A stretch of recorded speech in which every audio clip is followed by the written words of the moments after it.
Bismillahirrahmanirrahim. Assalamualaikum warahmatullahi wabarakatuh.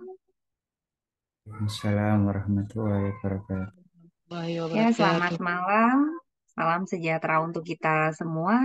Alhamdulillahirabbil alamin, kita berjumpa kembali di pembahasan soal UP khusus PGSD bersama Rumah Guru Sejahtera.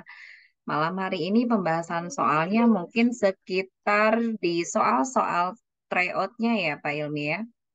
Di soal-soal kuisis dan sebagainya.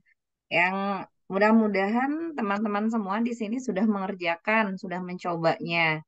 Ya, sebelum kita ke pembahasan soal, marilah kita berdoa terlebih dahulu. Berdoa dimulai.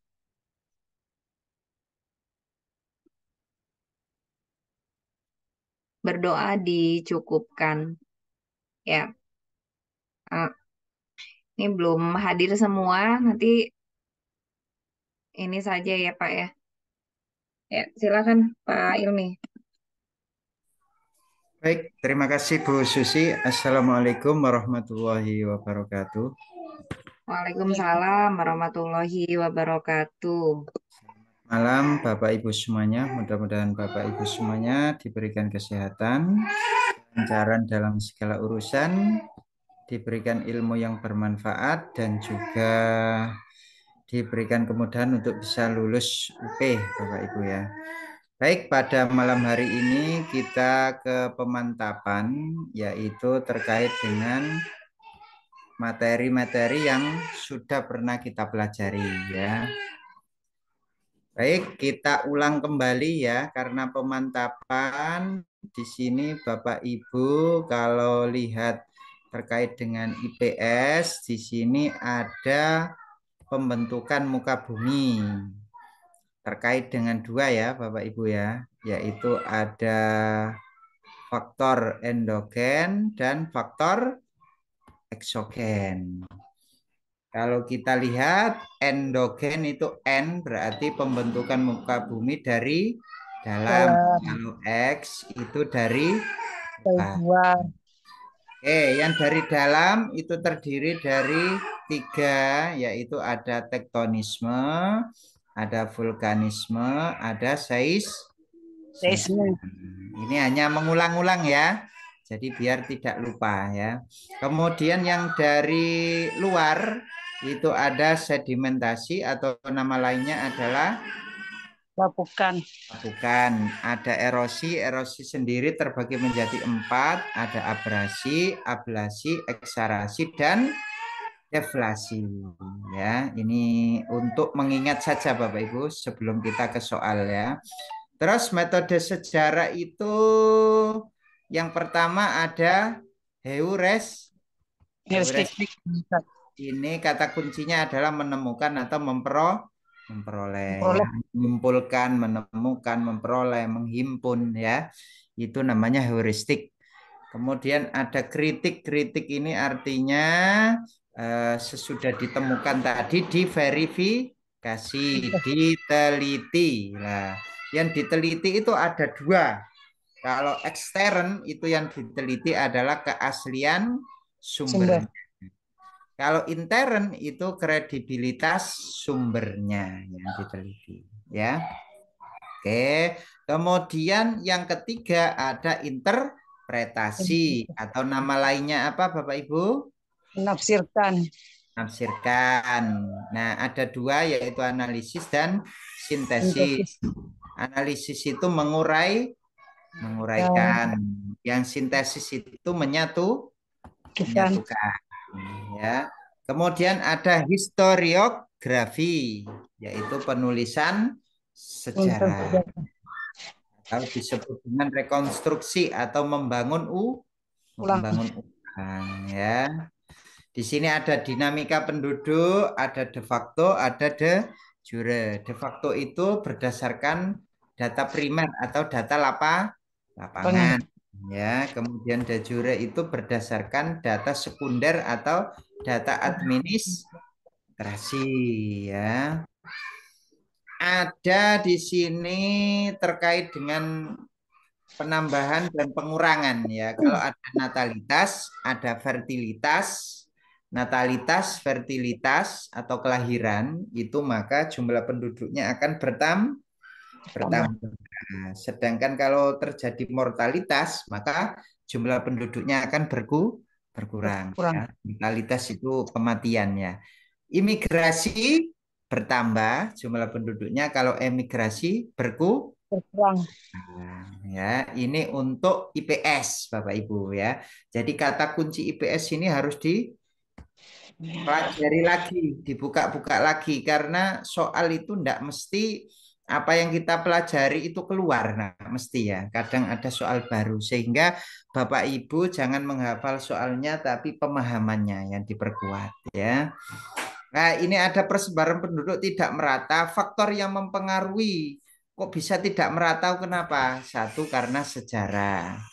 Yang kedua, kualitas tanah. Yang ketiga, pusat pemerintahan. Jelas ya, yang paling padat itu penduduknya itu adalah di pusat pemerintahan ya. Kemudian ukuran luas daerahnya, ketersediaan lapangan pekerjaan. Ya. Nah, kalau dampak persebaran penduduk tidak merata itu menyebabkan apa? Pembangunan terhambat, kemudian ada kemiskinan, kriminalitas meningkat, dan semakin lunturnya budaya Daerah. Nah, ini ya untuk IPS. Sekarang kita ke PPKN. Ini mengingat ya, mengingat kembali karena memang kan sudah pemantapan. Bapak Ibu kan mau mendekati UP ya. Oke, kalau HAM ini mesti ada ciri-ciri khususnya. Kalau kodrati kemarin apa, Bu Lena? Ya, Pak. Kodrati itu kata kuncinya apa?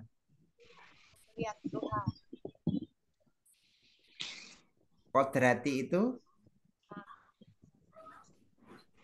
pemberian dari Tuhan. Dari Tuhan, Pak. Kodrati ya. Oke, hakiki? Hal semua yang Sudah ada sejak lahir. Ya, hakiki itu sudah ada sejak lahir. Universal? Berlaku untuk semua orang. Iya, berlaku untuk semua orang. Tidak dapat dicabut berarti tidak dapat diserahkan ke pihak lain. Ya. Tidak dapat dibagi itu semua orang berhak mendapatkan semua haknya. Ya. Jadi tidak dapat dibagi lah. Pelanggaran HAM itu terdapat dua bentuk. Yang pertama ada diskriminasi dan yang kedua adalah penyiksaan ya. Kalau berdasarkan sifatnya itu ada HAM berat, ada HAM ringan. Kalau HAM berat itu kemarin kata kuncinya apa? Penghilangan nyawa, Pak. Penghilangan nyawa ya, berbahaya, mengancam nyawa ya. Kalau HAM ringan Kecelakaan, Pak. ya tidak sampai mengancam nyawa ya. Oke.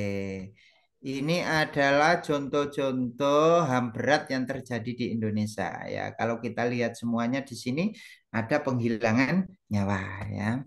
Terus ada produk hukum. Produk hukum itu berbentuk undang-undang ya di sini ya. Ada amandemen, ada TAP MPR, ada Piagam HAM, ada Undang-Undang RI nomor 39. Ini semua termasuk produk hukum. Nah, yang lembaga negara itu adalah Komnas HAM, Pengadilan HAM. Kemudian ada yang ketiga itu adalah lembaga swadaya dibentuk oleh masyarakat. Ada Kontras, ada YLBHI, ada PBHI, ada LSAM, dan ada BKBH. Oke. Ada yang ditanyakan untuk IPS, PPKN? Tidak ada ya. Nah, sekarang ke rangkuman bahasa Indonesia ya, sebelum ke soal ya kita ya. Rangkuman bahasa Indonesia, ada teks faktual. Kata kuncinya apa kalau teks faktual itu? Bersifat nyata, Pak. Bersifat nyata, benar-benar terjadi lah. Teks faktual sendiri itu terbagi menjadi dua. Ada deskripsi, ada prosedur. Deskripsi itu kata kuncinya apa kemarin? Apa Bapak Ibu deskripsi? Menggambarkan Gambar objek tertentu secara Eh, jelas. ya itu deskripsi. Jadi nama lainnya deskripsi itu menggambarkan. Kalau menggambarkan ya bentuknya gimana, warnanya gimana itu diterangkan ya secara detail. Itu namanya deskripsi atau menggambarkan. Yang kedua adalah teks prosedur. Jadi teks prosedur dan deskripsi ini masuk faktual ya. Prosedur itu menjelaskan langkah Langkah. ya. Jadi kalau ada teks kok isinya menjelaskan langkah-langkah, itu berarti menjelaskan proses atau langkah-langkah Teks ya. prosedur. Langkah-langkah membuat tempe, membuat tahu ya, itu berarti teks prosedur. Prosedur. Kemudian yang B itu ada teks tanggapan berisi ucapan ya, baik itu kritik, komentar dan lain sebagainya lah. Teks tanggapan ini terdiri dari dua, ada teks eksposisi, ada teks eksplanasi. Eksposisi itu berisi paparan gagasan yang bersifat pribadi. Kalau eksplanasi ini yang sering keluar ini ya. Fenomena. Jadi kalau ada teks kok isinya tentang terjadinya gerhana bulan, terjadinya Gempa bumi. pelangi. Nah, itu semua berarti masuk ke dalam teks eksplanasi. Fenomena alam kan ya. Ada fenomena sosial ya, kecanduan gadget. Nah, itu fenomena sosial. Masuk eksplanasi ya. Kemudian yang C ada teks cerita, namanya saja cerita, berarti menceritakan ada suatu peristiwa, mengisahkan kejadian. Nah, ada cerita ulang, berarti menceritakan ulang kejadian masa lalu. Kalau anekdot itu rekaan yang tidak harus didasarkan pada kenyataan. Ya, jadi tidak harus sesuai dengan kenyataan. Exemplum itu menilai perilaku. Jadi kalau di soal atau di bacaan itu kok, duh ini kok menilai perilaku seseorang atau karakter. Nah, berarti namanya teks exemplum.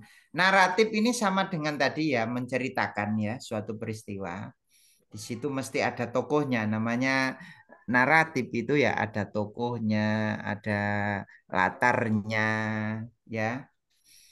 Kemudian ada teks normatif berisi terkait dengan peraturan maupun norma. Normatif ya, Bapak Ibu. Oke.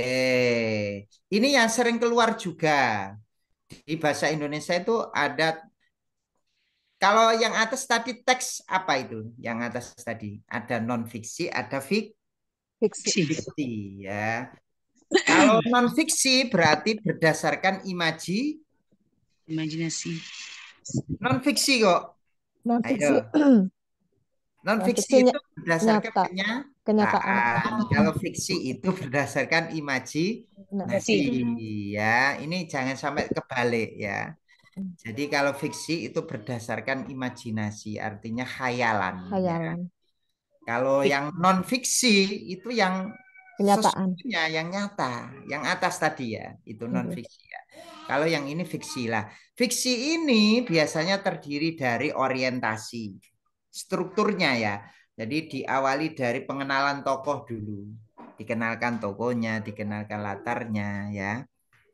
Kemudian ada komplikasi. Komplikasi itu berisi cerita tentang masalah yang dialami oleh tokoh utama. Jadi tokoh utama itu mengalami. Ya, kemudian ada resolusi. Resolusi itu sudah terjadi pemecahan masalah. Ya, jadi ada 3 ini. Terus biasanya lagi yang keluar itu adalah koda. Koda itu apa, Bapak Ibu? Satunya lagi kan ada koda. Koda itu apa ya? Lupa. Dulu koda itu ada adalah pesan moral. Oh iya. Ya, orientasi pengenalan, komplikasi itu terjadi masalah, kemudian ada resolusi itu ada penyelesaian masalah. Ya. Nah, ini non fiksi ya. Non fiksi itu tadi yang atas tadi, deskripsi, eksplanasi itu masuk non fiksi. Ya, ada kalimat di sini ini yang sering keluar ya. Ya, itu terkait dengan ini Bapak Ibu ya. Ada Deklaratif itu berarti diakhiri dengan tanda Tanda titik. titik. Atau kalimat berita biasanya ya. Kalimat interrogatif itu kalimat tanya, biasanya diakhiri dengan tanda tanya ya, interrogatif. Kemudian imperatif itu apa Bapak Ibu? Seru. Diakhiri dengan tanda seru, berarti ini kalimat perintah ya. Oke. Bahasa Indonesia ada yang ditanyakan terkait dengan rangkumannya? Tidak ada. Oke, baik. Kalau tidak ada kita lanjut ke IPA ya. Nah, di IPA ini ada pernapasan dada dan pernapasan perut. Itu bedanya apa sih antara pernapasan dada dan perut itu? Bedanya di mana, Bapak Ibu? Masih ingat bedanya? Kalau inspirasi udara masuk, kalau ekspirasi udara keluar. Keduanya sama, Bu. Maksud saya perbedaan antara pernapasan dada dan perut, Bu. Kalau pernapasan dada itu biasanya melibatkan otot antar tulang rusuk. Nah, betul. Kemudian yang perut itu melibatkan apa? Nah, ini awalnya itu diafragma. Kalau yang dada itu otot antar tulang rusuk. Ya. Kalau susunannya ya sama, kontraksi, ya kan? Nah, sama. Susunannya sama, cuman awalnya saja yang berbeda ya. Jadi kalau pernapasan dada melibatkan otot antar tulang rusuk, kalau pernapasan perut melibatkan diafragma. Nah, yang dihafalin yang mana? Yang atas saja. Inspirasi itu pasti kontraksi, tulang rusuknya terangkat, diafragmanya turun atau mendatar, volumenya membesar, kemudian tekanannya mengecil, udaranya masuk. Itu inspirasi. Hafalkan satu saja ya. Nanti Bapak Ibu akan hafal. Kalau kita lihat kan ya, ini ya. Kalau ada tanda panah seperti ini, berarti ini proses inspirasi. Kalau panahnya keluar berarti ekspirasi. Lihat. Ini kan tanda panahnya ke bawah, artinya diafragmanya tuh turun ya. Nah, kalau ke atas kok digambar kok tanda panahnya ke atas seperti ini, berarti dia proses ekspirasi ya. Nah, karena apa? Karena diafragmanya melengkung ya, melengkung gini ya. Nah, oke. Ada yang ditanyakan pernapasan dada perut? Tidak ada. Saya sudah mau ujian kok. Saya yakin sudah matang semua ini persiapannya ya, secara lahir pun secara batin ya. Mudah-mudahan lulus semua ya Bapak Ibu ya. Jangan sampai mengulang. Kalau mengulang itu Amin. satu rasa kecewa, kemudian sudah capek kita itu kan ya. Bapak Ibu ini kan sudah capek kan ya. Kalau suruh mengulang lagi itu rasanya wah ini. Jadi lebih baik itu capek sekarang daripada besok capek lagi. Gitu ya. Oke, ada jantung ini ada dua fase, ada sistol, ada diastol. Kalau sistol itu pasti kontraksi, kemudian muncul ya. Darahnya keluar ya, darah keluar dari bilik kiri, kemudian dia itu termasuk batas atas ya. Jadi ada 120/80. Nah, itu berarti 120 itu berarti sistol, yang 80 itu berarti diastol. Dihafalkan yang mana, Pak? Yang atas saja ya kan. Nanti bawahnya kan kebalikannya ya. Kebalikan dari yang atas. Nah, ciri-cirinya di mana? Kalau menggembung seperti ini pasti gambar diastol. Kalau yang kurus seperti ini menguncup berarti dia sistol ya. Nah, jantung itu karena punya serambi kiri, serambi kanan, bilik kiri, bilik kanan, maka katupnya juga ada 4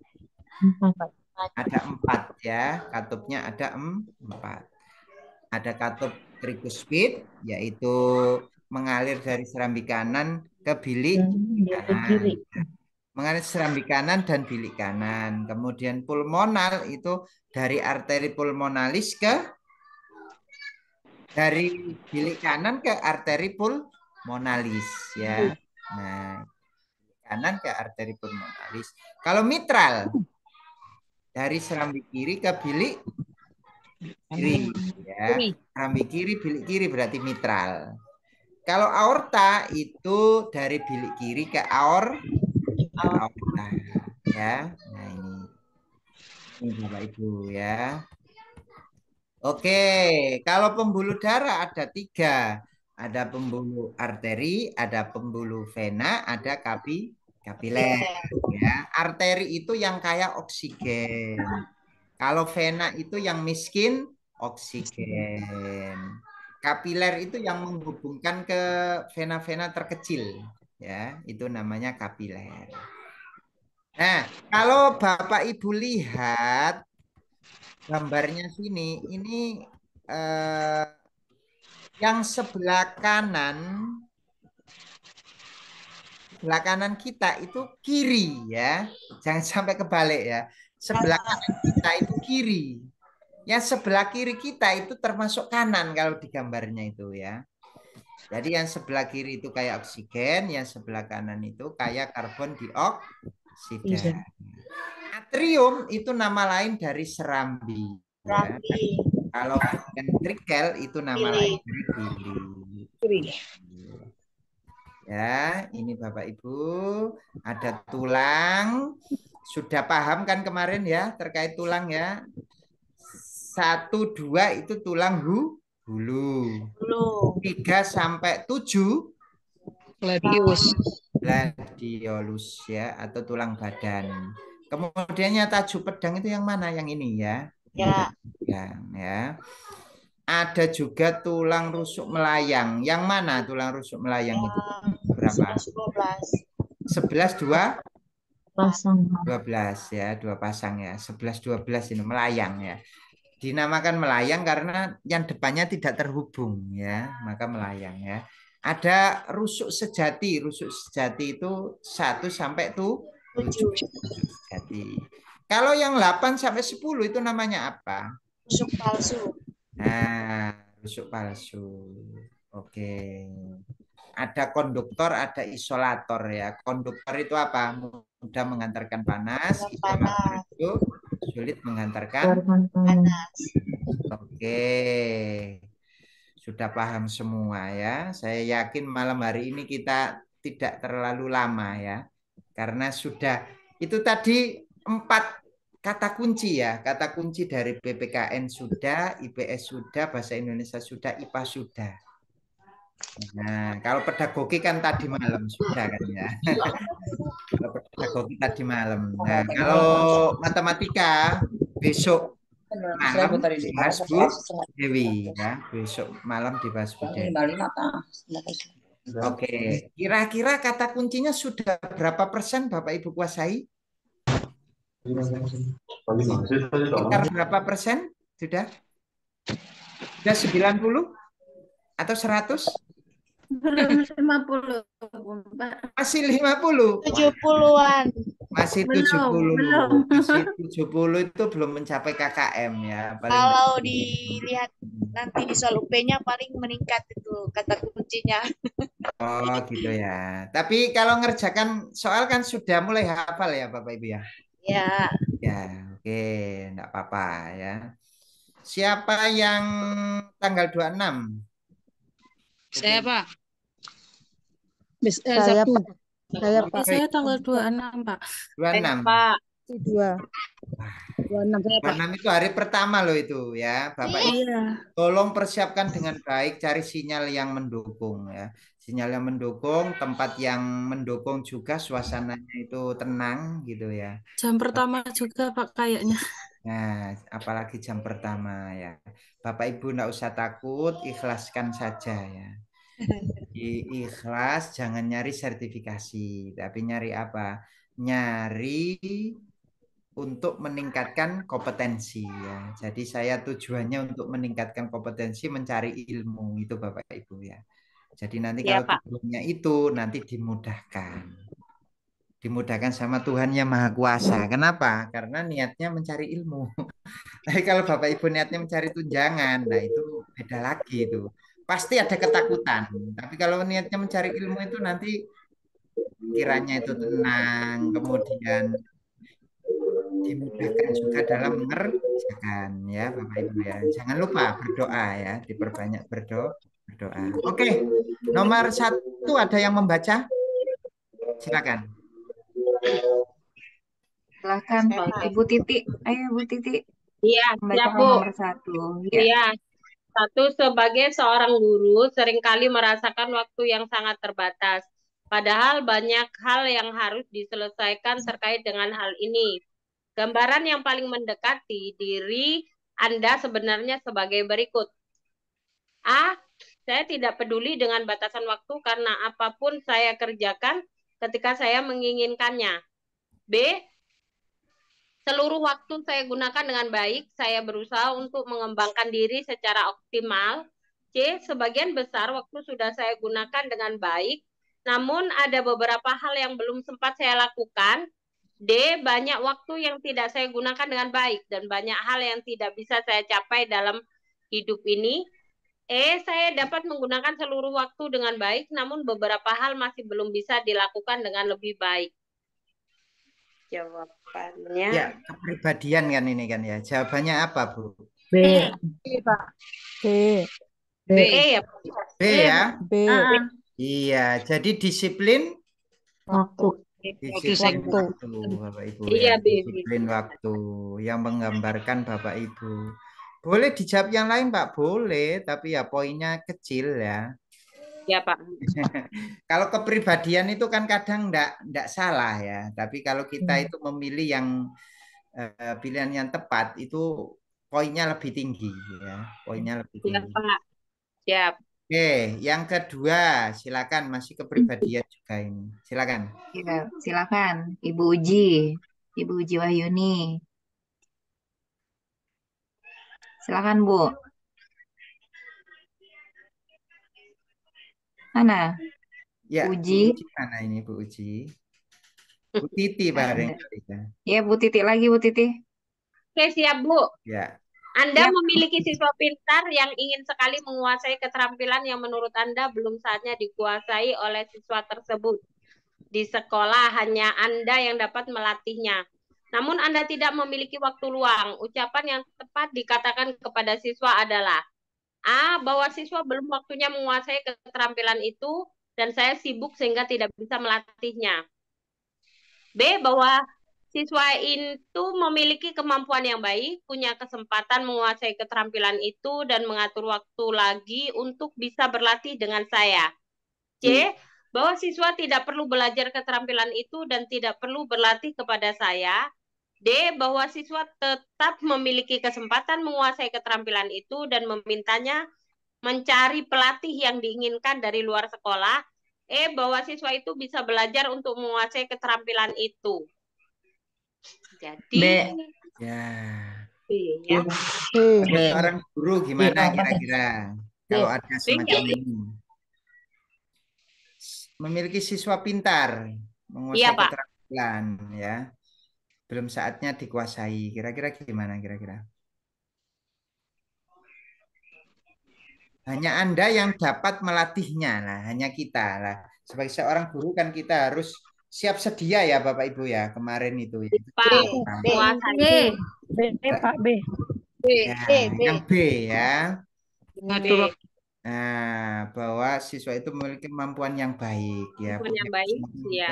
keterampilan itu dan mengatur waktu lagi Bapak Ibu ya. Ya sini ya, jadi guru itu ya harus mengalah ya. Jadi Ya, Pak. sibuk-sibuknya ya ini, sibuk PPG gitu ya tetap diurusi ya. Nanti jangan-jangan sibuk PPG enggak diurusi siswanya. Dimarahi sama wali murid nanti ya. Izin, Pak. Oke. Oh, diizinkan ya, Bu ya? Iya, Pak. Nah, alhamdulillah kalau Dispensasi sikit. diizinkan ya. Kalau dulu saya itu enggak diizinkan, artinya itu tetap Diizinkan, mengajar. Pak. Oh, diizinkan, Pak. diizinkan berarti ya enak ya. Berarti kan Enak, tugasnya Pak. Iya. gitu. Oke. Yang nomor 3 Bu Yanita, silakan. Ya, Barangkali. Pak. Mm. Anda memiliki beban mengajar yang tinggi dalam seminggu. Di samping itu, Anda menjadi salah seorang pengurus inti koperasi sekolah untuk kesejahteraan warga sekolah. Apa yang Anda lakukan? A. Saya mengutamakan tugas mengajar dengan sedikit mengabaikan tugas sebagai pengurus koperasi sekolah. B. Saya melaksanakan tugas mengajar yang diselingi dengan melaksanakan tugas-tugas pengurus koperasi sekolah. C. Saya berbagi tugas dengan pengurus inti lainnya dalam mengelola koperasi, sehingga tidak mengganggu tugas mengajar. D. Saya berusaha menolak penugasan koperasi sekolah karena bisa mengganggu tugas mengajar. Saya mengutamakan tugas pengurus koperasi sekolah walaupun tugas mengajar kurang terlaksana. Ya, C. yang mana? C. Pak, B. C, Pak. C. Yang B. C kayaknya loh, Pak. C. Nah, tugas Bapak Ibu yang utama apa? Mengajar. Mengajar. Tapi kalau diberi amanah menjadi pengurus koperasi, berarti kan tidak boleh mengabaikan tugas mengajarnya, Iya. tapi tetap bisa berjalan. Supaya tetap bisa berjalan, tidak mengganggu tugas mengajar, koperasinya juga tetap jalan, maka kita harus Berbagi tugas. berbagi tugas. Ya, ini ya. Jadi kata Pak. kuncinya itu yang paling utama mengajar, tapi kalau sudah diberi amanah tidak boleh meninggalkan juga ya. Jadi harus berbagi tugas. Oke, yang nomor 4 silakan. Nomor 4 Bu Susi, dipilih Bu Susi siapa? Ibu Yenita sudah. Udah, Bu. Lagi. Ya. Ayo Bu Ria sekarang, Bu Ria Natalia. Iya, Bu. Ya, sekarang Bu. Menurut Anda, sikap dan perilaku guru yang mencerminkan nilai-nilai keagamaan yang dianut adalah A. Rajin ibadah disertai dengan sikap dan perilaku yang toleran, namun tetap menunjukkan prinsip tegas yang perlu diketahui orang lain. B. Rajin ibadah disertai dengan sikap dan perilaku yang mencerminkan sikap toleransi yang tinggi dengan apapun dan siapapun. C. Rajin beribadah disertai dengan sikap dan perilaku yang proaktif, menolong kepada siapapun, serta menunjukkan perilaku-perilaku keteladanan. D. Rajin beribadah dan tidak mentolerir waktu yang mengganggu ritual keagamannya dan menolong orang tanpa pamrih. E. Rajin ibadah disertai dengan sikap dan perilaku yang tanpa pamrih dengan tetap menunjukkan identitas keagamaan yang berbeda. Ya, yang mana kalau seperti ini Bapak Ibu? Nilai-nilai keagamaan yang mana? Rajin ibadah. Ya, rajin ibadah tetap ya. Kemudian kita harus punya sikap toleransi. Kepada siapa toleransi? B. Siapapun. Kepada siapapun. Pada siapapun. B. Lanjut, berikutnya yang nomor 5, silakan. Ya, nomor 5 Ibu Uji Wahyuni, silakan. Ibu, bagaimana sikap Anda terhadap guru yang melaksanakan pembelajaran dengan model ancaman dan pemaksaan kepada peserta didik agar berprestasi unggul? A. Tidak setuju terhadap model tersebut yang digunakan oleh guru dalam meningkatkan prestasi unggul siswa. B. Sangat setuju dengan tindakan guru tersebut dalam membantu peningkatan prestasi unggul siswa. C. Cukup setuju dengan tindakan yang dilakukan guru tersebut untuk meningkatkan prestasi unggul siswa. D. Sangat tidak setuju terhadap tindakan guru tersebut dalam rangka meningkatkan prestasi unggul siswa. E. Setuju dengan kegiatan pembelajaran yang dilaksanakan guru bagi peningkatan prestasi belajar unggul siswa. Karena ada ancaman berarti tidak setuju, Bu. Iya, tidak setujunya sangat atau tidak setuju saja, Bu? D, Pak. Sangat tidak D. setuju. Sangat tidak Iya, setuju. sangat tidak setuju Sangat ya. tidak setuju, boleh ya. menggunakan ancaman ya kan, model ancaman. Oke, lanjut yang nomor 6, silakan. Ya, Nomor 6, Ibu Ibu Raimah. Silakan Ibu Raimah.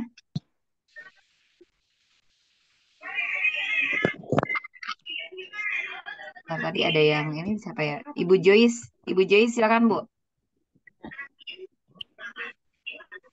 Seorang anak berminat pada kelompok peminatan ilmu pengetahuan sosial ketika memilih studi lanjut ke SMA.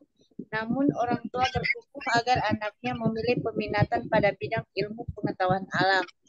Orang tua menginginkan anaknya menjadi dokter agar masa depannya terjamin. Menurut si anak, ia merasa mampu jika studi lanjut di kedokteran dan kurang meminati mata pelajaran ilmu biologi, matematika, serta fisika kimia. Sebagai wali kelas, apa yang akan Anda lakukan?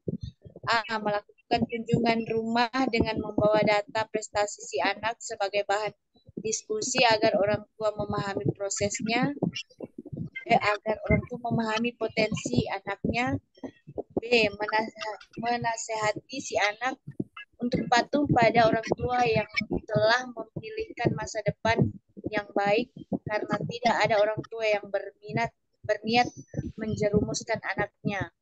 C. Memberikan saran kepada orang tua dan si anak untuk mengenali secara objektif kemampuannya dengan konsultasi kepada psikolog untuk memilih bidang peminatan yang sesuai. D. Bersama guru BK, Anda sebagai wali kelas akan memfasilitasi pertemuan antara orang tua dengan siswa. Anda akan mendiskusikan bersama-sama dengan menggunakan data-data sebagai dasar keputusan objektif.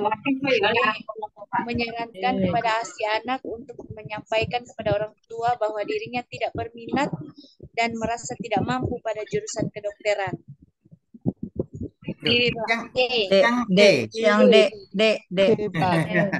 Jawabannya yang D ya. Yang D.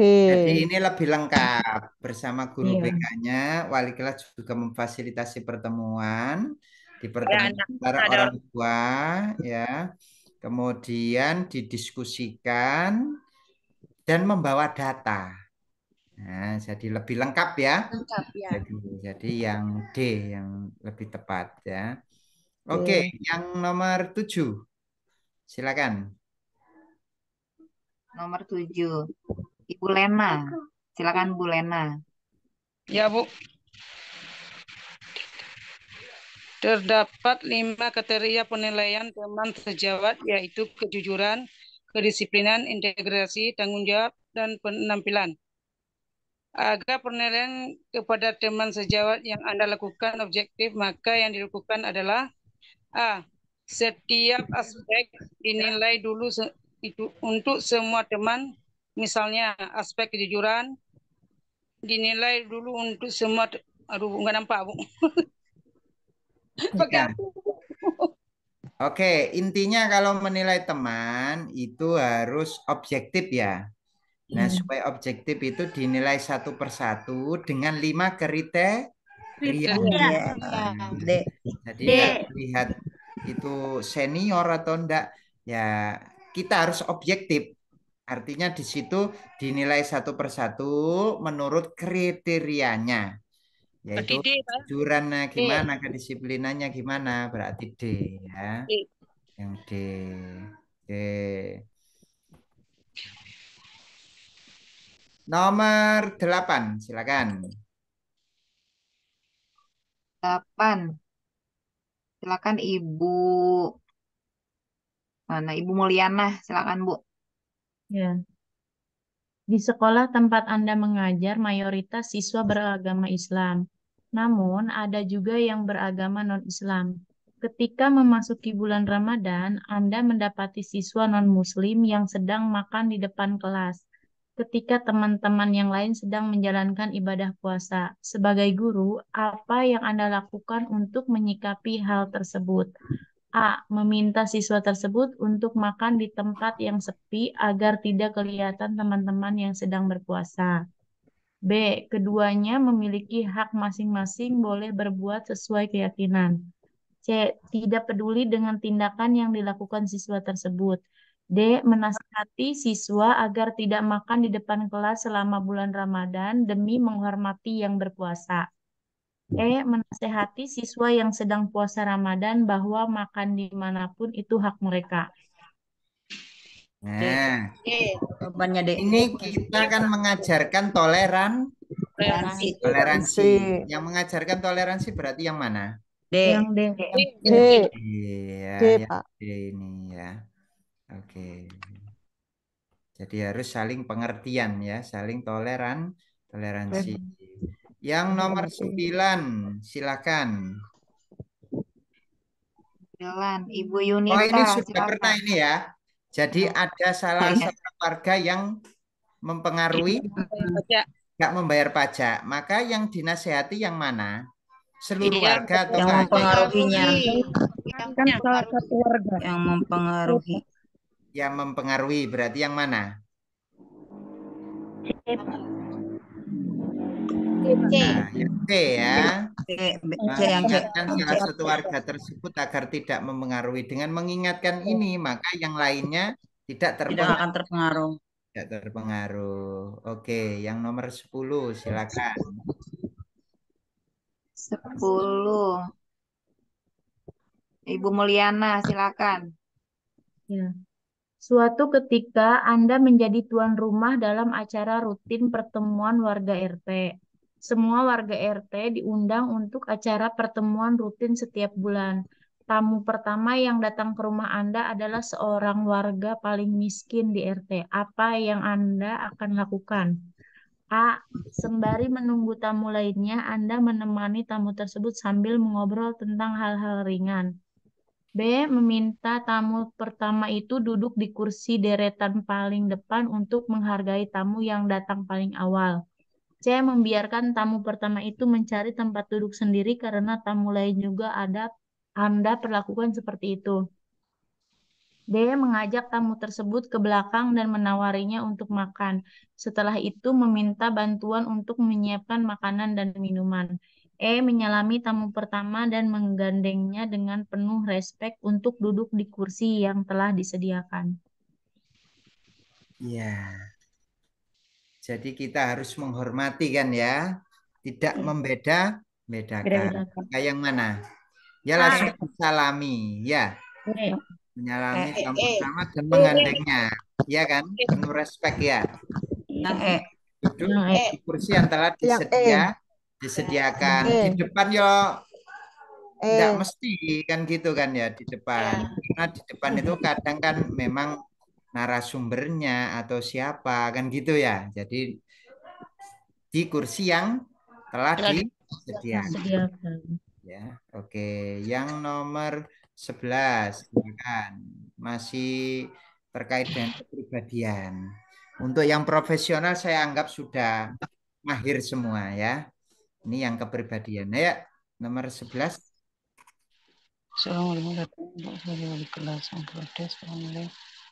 Ya, kalau dapat protes nilainya rendah terus padahal anak itu mengikuti bimbingan ya, sehingga mustahil nilainya rendah. Sementara anak dari tetangga mendapat nilai lebih tinggi, padahal anak tersebut biasa saja dan tidak mengikuti belajar. Bagaimana tanggapan Anda? Gimana tanggapannya?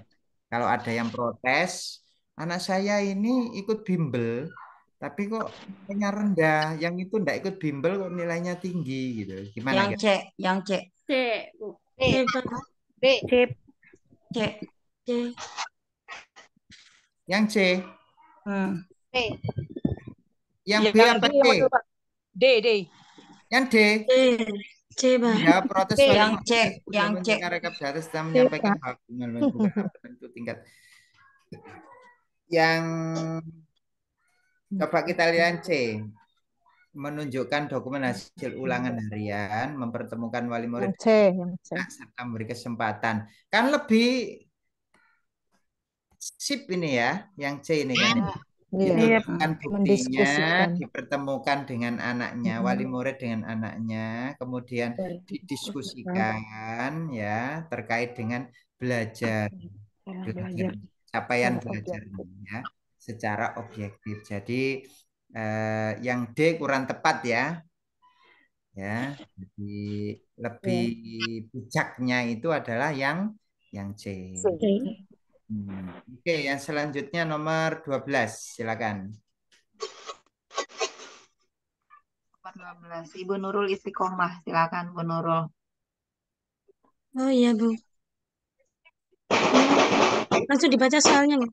Ya, Terdapat dibaca, Bu. peserta didik yang mengadu kepada guru bahwa ia selalu melakukan tugas piket kebersihan kelas sendiri. Anggota yang lain tidak mau ikut terlibat membersihkan kelas. Mereka memaksa dan mengancam jika melaporkan pada wali kelas. Sebagai guru yang mengetahui hal tersebut, apa yang akan Anda lakukan? Yang akan Nah, dilakukan, kata kuncinya kan diskusi loh ini, Bapak Ibu ya, tetap ya. ya, Jadi, memfasilitasi ini, Pak. iya, yang mana kira-kira? B. Ya, B. jadi yang B, dikomunikasikan. Kenapa sih kok Ya. sehingga terjadi seperti itu, dipertemukan, difasilitasi, didiskusikan ya. Itu seperti itu Bapak Ibu ya. Oke, lanjut berikutnya. Nomor 13. Bu Suheda. Silakan Bu Suheda. Dalam perjalanan menuju sekolah, pada pemberhentian di perempatan, Anda melihat siswa SMA mengendarai motor, berhenti melewati garis marka jalan. Anda akan melakukan apa? A. Menegur dengan santun agar siswa tersebut tidak melampaui garis marka jalan demi keselamatannya. B. Memotret kejadian itu dan menyampaikan pelanggaran itu kepada para siswa di sekolah agar tidak melakukan hal seperti itu. C. Menegur dengan tegas agar siswa tersebut tidak melampaui garis marka jalan demi keselamatannya. D. Berteriak dengan keras agar siswa tersebut tidak melampaui garis marka jalan demi keselamatannya. C. Menjelaskan di depan kelas tentang kasus yang Anda alami agar siswa Anda tidak melakukan pelanggaran lalu lintas. Ya, tetap langsung A. ditegur ya, karena ini berkaitan Ya. dengan keselamatan. Ya, A. Tegurnya Jangan juga Tapi dengan santun. santun ya, sebagai guru ya. Oke, lanjut yang nomor 14, silakan. Ya, nomor 14. Silakan. Ibu Yenita lagi. Bu Yenita. Boleh, Bu. Seorang siswa kedapatan membawa handphone ke sekolah. Padahal sekolah sebenarnya sudah memberikan tulisan peringatan serta aturan untuk tidak membawa handphone ke sekolah. Sebagai guru yang berkewajiban memberikan pendidikan, bagaimana Anda menanggapi permasalahan tersebut? A. Memanggil siswa dan menasihatinya agar tidak membawa handphone ketika di lingkungan sekolah, karena akan mengganggu konsentrasi belajarnya. B. Apabila mengetahui siswa kelas serta guru yang membawa handphone, siswa yang membawa handphone segera menyampaikan hal ini pada wali kelas serta guru bimbingan dan konseling untuk memperoleh penanganan lebih lanjut. C. Merampas handphone dan memanggil orang tua siswa tersebut agar ikut mengingatkan anaknya jangan sampai membawa handphone ke sekolah. D. Saya akan lebih aktif dalam mencegah agar siswa tidak membawa handphone ketika di sekolah dengan cara melakukan pemeriksaan sebelum bel masuk kelas dan menyita handphone untuk sementara waktu. Saya menemui siswa yang membawa handphone saat di sekolah maupun di kelas, serta memberikan teguran langsung dengan harapan tidak mengulangi pelanggaran tersebut. Yang mana Bapak Ibu? Kalau di kelas seperti itu, yang A, dipanggil. Langsung aja, Pak.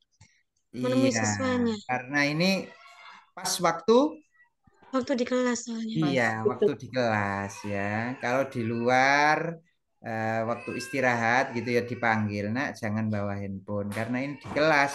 maka ya harus ditegur. Ya. Tegur. Langsung. Ini butuh ketegasan supaya pembelajarannya itu tidak terganggu. Oke. Bapak Ibu, saya rasa ini sudah ada kata kuncinya semua ya. Jadi malam hari ini tadi saya hanya memberikan pemahaman kepada Bapak Ibu bahwasanya jangan dihafalkan soalnya, tapi hafalin kata kunci tadi ya. Nah, ini sudah di-download Bapak Ibu? Sudah, Pak. Sudah ya. Di terakhirnya ini ada kata kuncinya ya. Maksudnya ada jawabannya ya. Jadi Bapak Ibu nanti bisa di-print, dipelajari lagi. Jadi malam hari ini tidak terlalu banyak Bapak Ibu ya. Karena apa? Karena sudah mulai ujian. Jadi nanti kalau saya jejali terlalu banyak, kita bahasnya terlalu banyak, itu nanti Bapak Ibu juga akan terjadi over ya. Jadi panas ya. Yang penting itu kata kunci dari PPKN apa, IPS apa, bahasa Indonesia apa, IPA apa, kemudian pedagogik itu apa. Itu aja Bapak Ibu ya. Nanti malam dengan Bu Dewi ya terakhir, mudah-mudahan Bapak Ibu semuanya diberikan kelancaran ya. Kemudian saya serahkan ke Bu Susi. Saya lihat banyak yang sudah lelah ya. Jadi mudah-mudahan dimudahkan semua Bapak Ibu ya karena sudah. Amin. Ya, terima kasih Pak Ilmi untuk materinya pada malam hari ini. Ya, untuk teman-teman, nanti kita sebentar lagi akan menghadapi UP. Selain belajar, saya berikan sedikit tips, bukan tips ya, apa ya namanya? Sebelum kita ke ujian itu ada baiknya ya kita, karena banyak hal yang telah kita lakukan mungkin pada saat pendidikan, kita sering sekali meninggalkan tugas kita baik sebagai seorang ibu ataupun seorang istri mungkin ya, ataupun seorang guru terhadap anak-anak didik kita. Ada baiknya kita nanti meminta maaf terhadap mereka, minta keikhlasan mereka dengan apa yang kita kerjakan.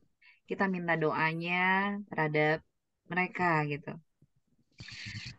Dan mudah-mudahan Bapak Ibu semua di sini diberikan kelancaran dalam menempuh ujian UP-nya.